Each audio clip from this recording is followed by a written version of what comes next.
नमस्कार साथियों, मैं डॉक्टर अभिषेक खंडेलवाल हूँ, पूर्व चिकित्सक एम्स रायपुर और अभी शिशु रोग विशेषज्ञ अध्ययनरत और साइकोलॉजी का भी एक स्टूडेंट हूँ।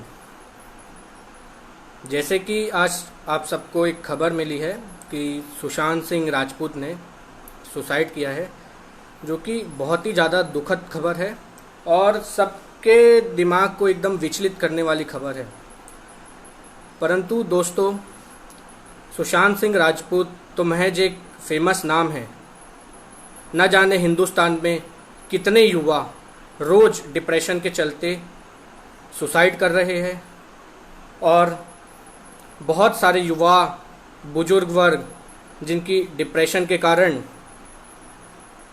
सुसाइड करने का जो कदम उठाते हैं वो खबर छपती भी नहीं है। तो कोरोना महामारी में अभी सबका ध्यान है। आने वाले समय पे एक निमहैंस में स्टडी हुई है जिसमें कहा गया है कि जो ये डिप्रेशन है वो आने वाले समय में बहुत बढ़ेगा, क्योंकि देश पे बेरोजगारी बढ़ रही है, लोग अपना काम से हाथ धो रहे हैं, लोगों को सैलरी नहीं मिल रही है।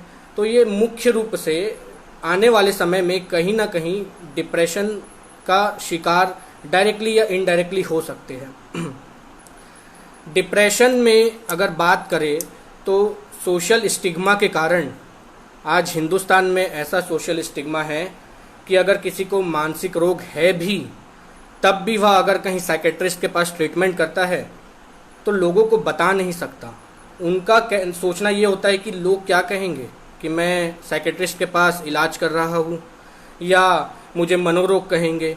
तो एक सोशल स्टिग्मा भी हमारी सोसाइटी में एक मुख्य कारण है, जिसके कारण लोग साइकेट्रिस्ट के पास जाते नहीं हैं, अपना इलाज नहीं कर पाते हैं, लोगों से शेयर नहीं कर पाते हैं।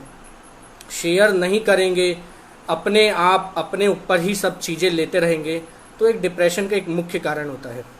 आज सुशांत राजपूत के इस आत्मदाह के बाद एक चीज़ ये क्लियर हो जानी चाहिए कि आत्महत्या का शोहरत से, दौलत से एवं विभिन्न फेमस पॉपुलैरिटी से कोई लेना देना नहीं होता।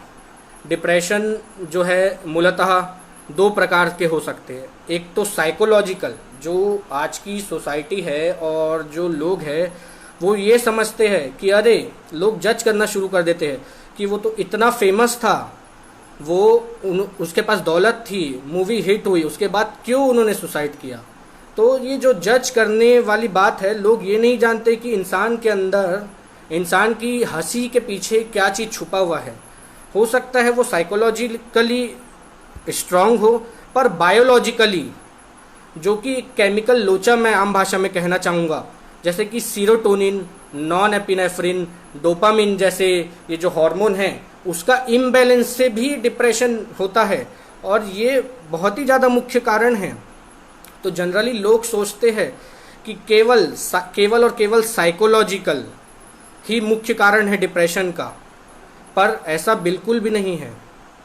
बायोलॉजिकल जो कारण है वो ज़्यादातर बहुत से केसेस में देखा गया है कि बायोलॉजिकल कारण ही डिप्रेशन की मुख्य जड़ है।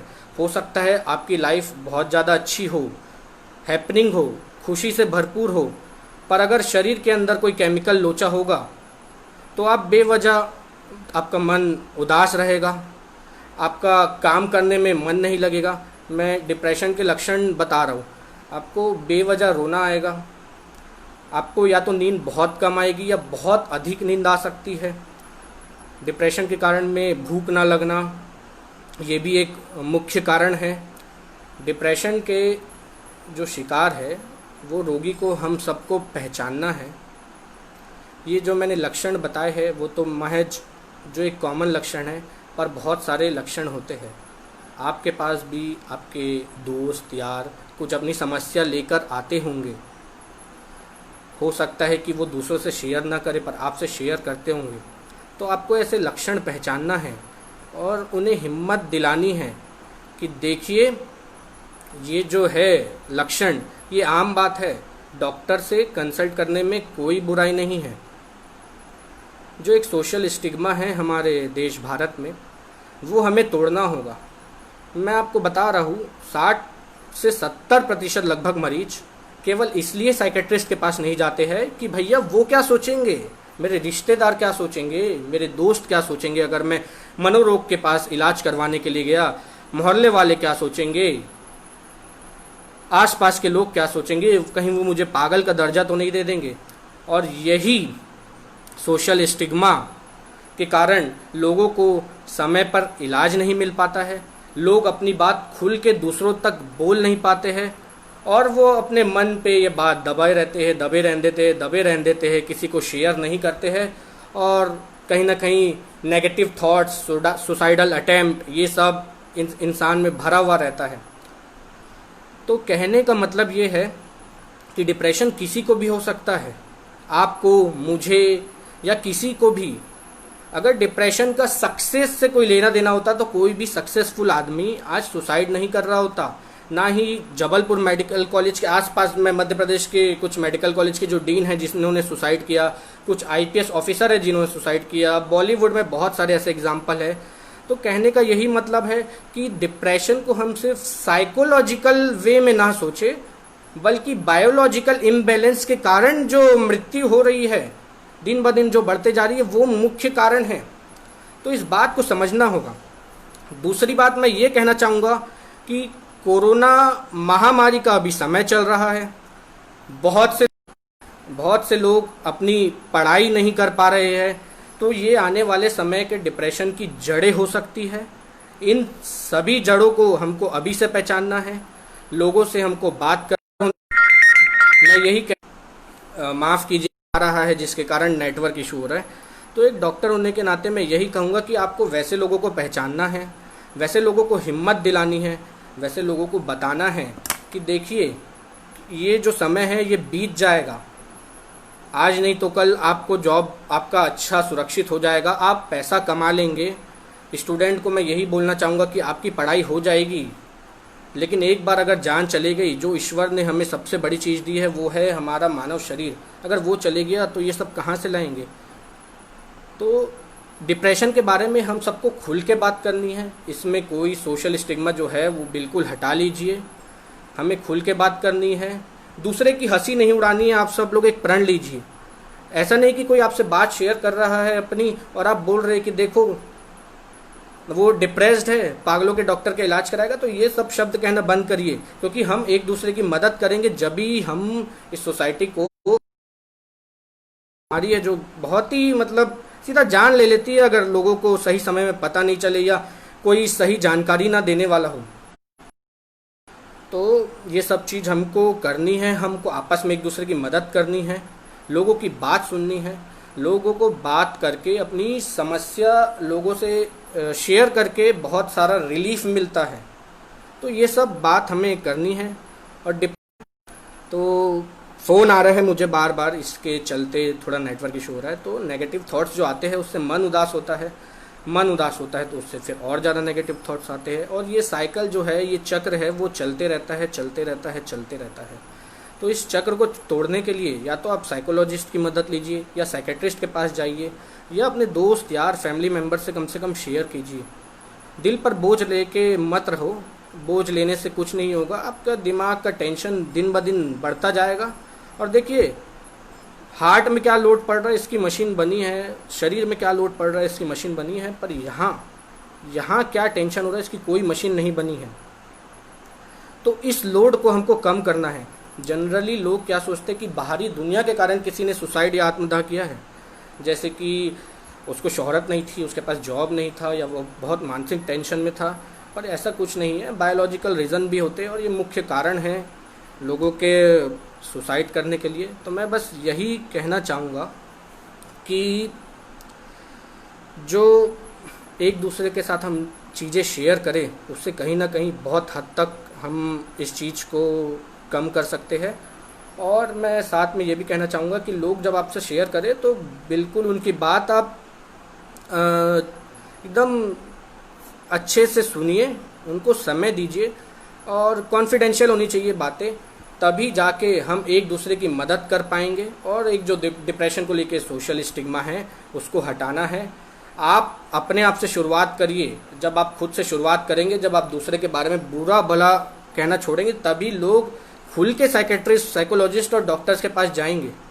ये तो चलो सुशांत सिंह राजपूत था जिसकी बात आज आ गई, परंतु ना जाने आजकल युवा इतनी ज़्यादा आत्मदाह का केस बढ़ गया है। निमहेंस की स्टडी में पाया गया कि most common mental health problem जो इंडिया में है वो डिप्रेशन है।